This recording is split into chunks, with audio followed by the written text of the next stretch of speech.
పురుగులు పట్టింది సార్ ఆ పాపకి. అంతగా ఘోరంగా చంపినారు. మాకు న్యాయం జరగాల, వారిని ఉరిశిక్ష తీయాలని మేము కోరుకుంటున్నాం.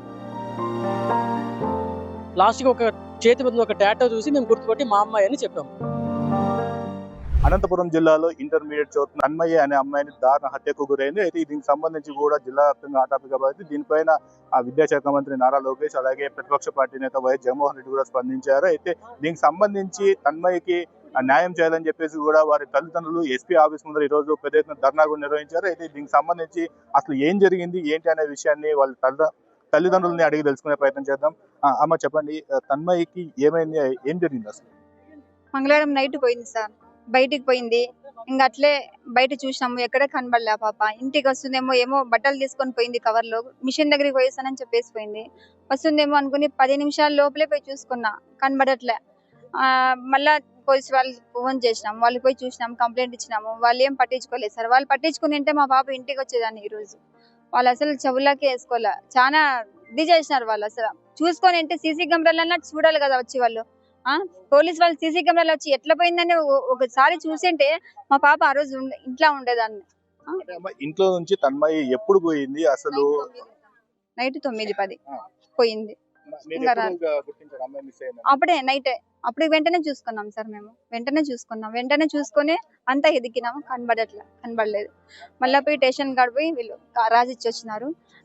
కాల్ లిస్ట్ రావాలని చెప్తున్నారు. కాల్ లిస్ట్ రావాలా అంటే ఎస్పీ ఆఫీస్ దగ్గర నుంచి రావాలని చెప్తున్నారు. ఆల్రెడీ మేము మా దగ్గర ఉంటే ఆ పాపతో పక్క ఇంటి పాపతో మాట్లాడిపించినది ఇచ్చినాం కాల్ లిస్ట్, కానీ దాన్ని పట్టించుకోలే. వీళ్ళు లిస్టే రావాలని చెప్పేసి వీళ్ళు ఊరికే నిర్లక్ష్యంగా ఉండేసి ఆ పాప మళ్ళీ కూడేరి వాళ్ళు అక్కడ చూసుకున్నారు, పిలుచుకొని పోయి 4 days అయింది. నిన్నటికి 6 రోజులు అయింది. నిన్న కూడేరి వాళ్ళు చూసి మొన్న బాడీ ఎత్తుకొచ్చింటే నిన్న ఫోన్ చేసి చెప్పింటే నిన్న పోయి మేము డెడ్ బాడీ పురుగులు పట్టింది సార్ ఆ పాపకి. అంతగా ఘోరంగా చంపినారు. మీకు ఎవరి మీద అనుమానం ఉంది అంటే మీరు కంప్లైంట్ లో ఎవరెవరి మీద కంప్లైంట్ ఇచ్చారు? చెప్పినాము మేము ఆల్రెడీ. నరేష్ అని వీని మీద చెప్పినాము. స్టేషన్ కి పిలిపిడం పంపినాము. వాడు వస్తున్నాడు లేకపోతున్నాడు అని చెప్పి వాడు ఏం చేయలే, వచ్చినాడు పోయినాడు అని చెప్పేసి వాని మీద ఏం ఇది చేయలే, వాళ్ళు కేర్ తీసుకోలే. నీ పాప చనిపోయిన తర్వాత నిన్ను చెప్పిన తర్వాత అప్పుడే లోపలికి పిలుచుకున్నారు. అప్పుడు సీసీ కెమెరాలు చెక్ చేసి నిన్న డెడ్ బాడీ అంతా అయిపోయిన తర్వాత నిన్న సాయంత్రం చూస్తా అంటే బాడీ వచ్చింది ఇంటికి. ఇంకా సీసీ కెమెరాలు చూసి ఏం చేస్తారు సార్ వాళ్ళు? చెప్పిన రోజే చూసింటే ఈ పాప మా పాప ఈ రోజు ఇంట్లో ఉండేదన్నే కదా.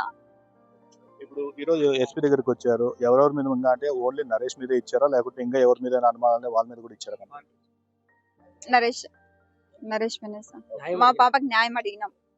ఆ పాపకి ఎట్లా వాడు ఎంత తనకిలాడుకొని ప్రాణం పోయిందో దానికన్నా డబ్బల్ వన్నే శిక్ష పెట్టాలా. ఆ పాప న్యాయం చేయాల అని అడుగుతాను. గొప్ప వాళ్ళకైతే న్యాయం చేస్తారు సార్, మాలాంటి వాళ్ళకి ఎట్లా చేస్తారు సార్?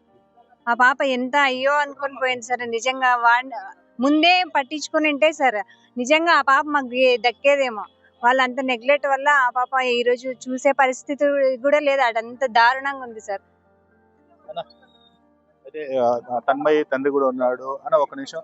అయితే తన్మయ్య ఇంట్లో నుంచి వెళ్ళిపోయింది, ఈ రోజు విగాబ్జీగా పడి ఉంది. అయితే దీని మీద మీరు ప్రభుత్వాన్ని ఎలాంటి న్యాయం అడగబోతున్నారు? మేము ప్రభుత్వం తరపు నుంచి మాకు న్యాయం జరగాల, వారిని ఉరిశిక్ష తీయాలని మేము కోరుకుంటున్నాం. మన ఉరి పడాల. ఫస్ట్ మా అమ్మాయి ఎంత ఘోరంగా చంపింది, అందుకని ఘోరంగా చాయారు వాడు. అదే మీరు ఎక్కడ నివాసం ఉంటారు, అసలు ఆ అమ్మాయి ఎక్కడ ఏ కాలేజ్ చదువుతుంది అంటే ఇంతకు ముందు ఏమన్నా ఇట్లా బయటకు వెళ్ళిన సందర్భాలు ఏమన్నా ఉన్నాయా? అంటే ఇప్పుడు నరేష్ అని మీరు పర్టికులర్ గా చెప్తున్నారు ఆ అబ్బాయి అని, అంటే ఇంతకు ముందు మీకు తెలిసిందా ఏమన్నా? మేము పాప వచ్చేసి హాలిడేస్ లో వివేకానంద కాలేజ్ చదువుతుంది పొంగల్ రోడ్ లో. పాప హాలిడేస్ కానీ ఇంటికి వచ్చింది. ఒక పక్కన ఒక సెక్యూరిటీ వాళ్ళు అపార్ట్మెంట్ కడతారు, సెక్యూరిటీ గార్డ్ అమ్మాయి తరఫున ఈ పాప పరిచయం అనమాట. అంటే ఈ మంత్ లోనే మేలోనే ఎంత జరిగింది. ఏం చేస్తాడు అబ్బాయి నరేష్? టైల్స్ వేస్తాడు. మేమంతా మొత్తం అంటే పోలీసులు అడిగితే ఫోన్ నంబర్లని ఇచ్చినాము. లేదు మాకు అంత ఇది కావాలంటే మేమే టేస్ట్ అవుట్ చేసి మొత్తం ఫోన్ నంబర్లో మేమే లిస్ట్ ఇచ్చినాం. ఈ టైం ఫోన్ చేసినంటే వాళ్ళు పోలీసులు పట్టించుకోలేదు సార్. మా లిస్ట్ రావాలి ఎస్పీ ఆఫీస్ లిస్ట్ అంటే మా పాప ఇంక వెళ్ళిపోయింది. ఇప్పుడు లిస్ట్ తీసుకుని ఏం చేస్తా వాళ్ళు? మేము ఆ రోజు చెప్పిన సీసీ కెమెరాలు చెక్ చేయండి, వాడే కంపల్సరీ 100% చెప్తా ఉన్నాం, పట్టించుకోలేదు. వాళ్ళు మన కంప్లైంట్ ఇచ్చిన తర్వాత ఒక పేరు చెప్పాము. పేరు చెప్పిన తర్వాత వాడిని పోలీస్ స్టేషన్ పిలిపించినారు. 1 town పోలీస్ స్టేషన్ పిలిపించిన తర్వాత వాడిని అడిగారు. వాడు నాకు తెలియదు అని చెప్పాడు. చెప్పిన తర్వాత కనీసం పోలీసులు వాడిని ట్రాక్ చేయలేదు. వాడు ఎక్కడున్నాడు ఏమున్నాడో తెలియదు. వాడు పిలిచినప్పుడల్లా వస్తున్నాడు పోతున్నాడు. వాడు అక్కడ చంపేసి వచ్చేసి బాగా సిటీలో తిరుగుతున్నాడు. వాడిని పట్టించుకోలేదు. వాళ్ళు ఏం చెప్తున్నారు, వాడిని మీరు ఏం ట్రాక్ చేయండి కనీసము, వాడు ఎక్కడికి పోతున్నాడు ఏం చేయడానికి చెప్తే మాకు తెలుసు అవన్నీ మేము చేస్తున్నాము, మీరేం ఇన్వెస్టిగేషన్ చేసేకపోవద్దండి అని మాకు చెప్పారు. అది కాల్ లిస్ట్ రావాలా, కాల్ లిస్ట్ వచ్చిన తర్వాత మేము యాక్షన్ తీసుకోవాలో అప్పుడు అందరూ బయటకు వస్తారు, మేము చేస్తామన్నారు. అంతవరకు మేము ఊరికే ఉన్నాము, చేస్తారు కదా అని ఊరికే ఉన్నాము. సడన్ గా కూడేరు పోలీస్ స్టేషన్ నుంచి మాకు ఫోన్ వచ్చింది, ఇలా ఒక డెడ్ బాడీ దొరికింది, అది మీ అమ్మాయిదే, ఒకసారి చూసి చెప్పండి అని అన్నారు. అలా ఫోటో పంపించారు వాళ్ళు. ఆ ఫోటోలో చూసిన తర్వాత గుర్తుపట్టడానికి ఎటువంటి అవకాశం లేకుండా ఉంది.